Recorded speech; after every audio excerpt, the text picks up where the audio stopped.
সিংহাসনে বসল রাজা। বাজল কাঁসর ঘণ্টা।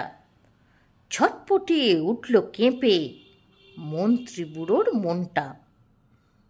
বললে রাজা, মন্ত্রী, তোমার জামাই কেন গন্ধ? মন্ত্রী বলে, এসেন্স দিচ্ছি, গন্ধ তো নয় মন্দ। রাজা বলেন, মন্দ ভালো দেখুক শোকে বদ্যি।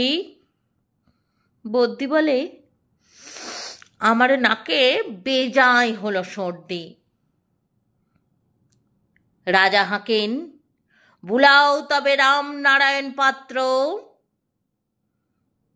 পাত্র বলে, নসে নিলাম এক্ষুনি, এই মাত্র। নসে দিয়ে বন্ধ যে নাক, গন্ধ কোথায় ঢুকবে?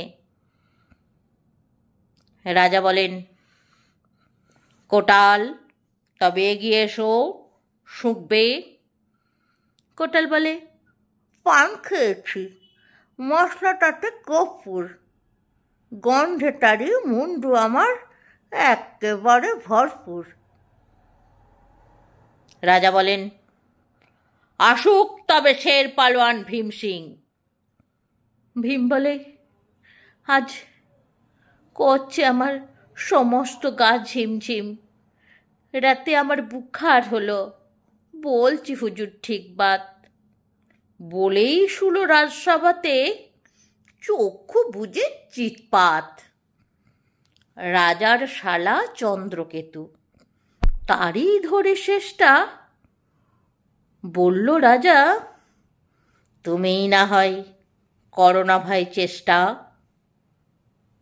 চন্দ্র বলে, মারতে চাও তো ডাকাও না কো জল্লাদ, গন্ধ শুকে মরতে হবে, এ আবার কি আহ্লাদ।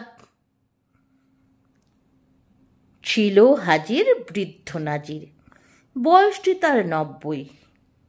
ভাবল মনে, ভয় কেন আর, একদিন তো মরবই। সাহস করে বলল বুড়ো, মৃত্যু সবাই বকছিস, শুঁকতে পারি হুকুম পেলে এবং পেলে বকশিস। বললে রাজা, 1000 টাকা ইনাম পাবে সদ্য।